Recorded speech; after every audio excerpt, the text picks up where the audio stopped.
ce sont peut-être les seuls cadeaux en provenance de Californie que William et Kate ouvriront, sans crainte d'être piégés. Avant les 3 derniers épisodes du documentaire Harry et Meghan, crépitant bûcher de vanité pour Netflix, le Times a révélé que les Sussex et les époux de Galles s'étaient envoyés, cette année encore, des cadeaux pour leurs enfants. Il n'y a bien qu'Archie, sa sœur Lilibet Diana et leurs cousins George, Charlotte et Louis pour croire encore au Père Noël. Leurs parents n'échangent plus rien, ni parole ni regard. Autant rêvé pour de délicates attentions, depuis 3 ans. La relative proximité des deux couples à Windsor, puis à Londres, après la mort d'Élisabeth II, en septembre dernier, ne fut qu'un bref cessez-le-feu.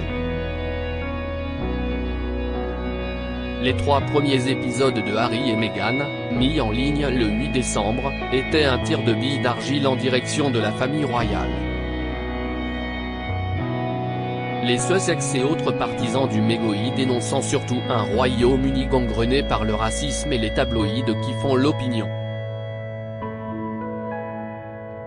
Le 15 décembre, les palais de Buckingham et de Kensington ont vu descendre du ciel des salves bien plus dévastatrices. Un vrai blitz. Durant les 3 dernières heures de ce documentaire, les anciennes altesses royales et leurs sympathisants s'efforcent de démontrer la menace qu'incarnait le couple au sein d'une monarchie vermoulue, l'annihilation symbolique de la duchesse et la lalice enfin sonnée par les courtisans. Aucun contre-témoignage. Aucun rappel des nombreuses démissions et plaintes pour harcèlement dans leur entourage. Des propos parfois mégalomaniaques, comme cette affirmation du duc face caméra, l'institution n'a pas su saisir l'opportunité que représentait ma femme et notre résonance mondiale. Bel hommage aux 70 ans de règne d'Élisabeth II, incapable, à croire la team Sussex, de colmater les fractures de l'ancien empire britannique et celles de son clan. Ce même 15 décembre, les Windsor, Charles III, Camilla, William et ses aînés, mais aussi Sophie de Wessex, les cousines d'York ou encore Zara et Mike Tyndall, ont préféré se réunir autour de Kate, qui organisait un concert de Noël à l'abbaye de Westminster. Image plus éloquente que des commentaires. De passage au Royaume-Uni en juin dernier, Lilibet Diana, la cadette des Sussex née aux États-Unis, n'a pas fêté son premier anniversaire avec ses cousins-là. Albion est irradié. La colère gronde. Après 3 mois d'état de grâce, Charles III est accusé d'avoir la main trop tremblante face à Harry et Meghan. Il aurait pu soutenir une proposition parlementaire visant à les dépouiller de leurs titres. La raison et le cœur l'en ont dissuadé. La monarchie rassemble. Elle n'évince pas.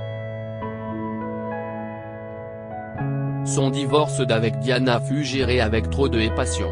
Les 2 parties l'ont regretté. Le roi s'inquiète surtout pour la santé mentale de son cadet, co-scénariste d'un soap opéra qu'il dénonce pourtant à l'écran. Plus rancunier, William avait déjà tiré un trait sur les Sussex. Lourde charge pour ses collaborateurs que de lui débriefer les 3 derniers épisodes de Harry et Meghan. Le couple raconte sa version du sommet de Sandringham, organisé en janvier 2020 pour formaliser le mégoï. Meghan s'indigne d'avoir été tenue à l'écart. Harry, lui, raconte que son frère lui a hurlé dessus. La réception par les Sussex d'un SMS de William, dont on nous laisse deviner la violence, trouble encore. Comme cette insinuation de Meghan, quand son couple découvre que Jason Knopf, longtemps responsable de la communication des 2 princes, va témoigner contre elle dans le procès qui l'oppose au Daily Mail. C'est ton frère, je ne dirai rien sur lui, mais c'est tellement clair. On en oublie presque les vraies victimes du mégoï, les enfants des Sussex et ceux des époux de Galles, liés par le sang, mais séparés par l'Atlantique et un océan encore plus vaste de rancœur. J'ai grandi, seul. J'aurais tant voulu être entouré de cousins. Enceinte d'Archie, je me réjouissais qu'il puisse vivre mon rêve, jure Meghan à l'écran. Sa détermination à s'émanciper de la famille royale, physiquement et mentalement, laisse dubitatif. Encore difficile de savoir si George, Charlotte et Louis, héritiers du couple de Galles, ont pu rencontrer Lilibet Diana, la cadette des Sussex. La fillette est née à Santa Barbara, aux États-Unis. Pour son premier anniversaire célébré à Frogmore Cottage le 4 juin dernier, pendant le jubilé de platine d'Elisabeth II, Kate et William ont préféré embarquer leurs aînés à Cardiff, au pays de Galles, où Sa Majesté, trop affaiblie, leur avait demandé de la représenter. En septembre, les Sussex ont choisi de rejoindre le Royaume-Uni sans leurs enfants, pour les obsèques d'Elisabeth II. Bien que né dans un hôpital londonien, le 6 mai 2019, Archie, lui-même, a très peu interagi avec ses cousins. Afin de calmer les premières rumeurs de brouille, Kate, accompagnée de George, Charlotte et Louis, et Meghan, jeune maman, se sont laissés photographier à quelques mètres l'une de l'autre, en marge d'un match de polo, en juin 2019. Un mois plus tard, la famille de Galles a assisté au baptême d'Archie, à Windsor. Aucune autre rencontre n'a été immortalisée par la suite. Alors qu'ils profitaient d'un break au Canada, en fin d'année, Harry et Meghan ont précipité leur départ de la famille royale, après le discours de Noël d'Elisabeth II, vexée que la reine ne mette en exergue sur son bureau que des photos de ses héritiers directs Charles, en couple avec Camilla, et William, en famille avec Kate et leurs enfants.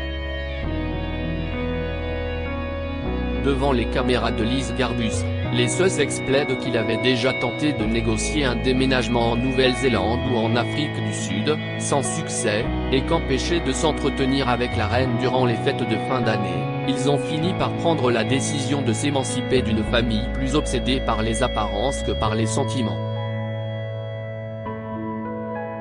Le duc n'assume pas sa susceptibilité au sujet de l'ordre hiérarchique. En 2017, quelques mois après sa rencontre avec Meghan, il confiait pourtant à Newsweek vouloir profiter de la petite fenêtre dont il disposait, avant que ses neveux George et Charlotte, mieux placés dans la ligne de succession, ne captivent tous les regards. Autre exemple, à la naissance d'Archie, les Sussex ont refusé qu'un titre soit accordé à leur premier-né, au motif qu'il serait plus libre de ses choix. Repliés en Californie, mais attachés à leur lucratif titre ducaux, ils redoutent aujourd'hui que Charles III n'accorde un statut princier à leur fils aîné et à sa sœur Lilibet Diana, comme un monarque peut en faire la grâce à ses petits-enfants.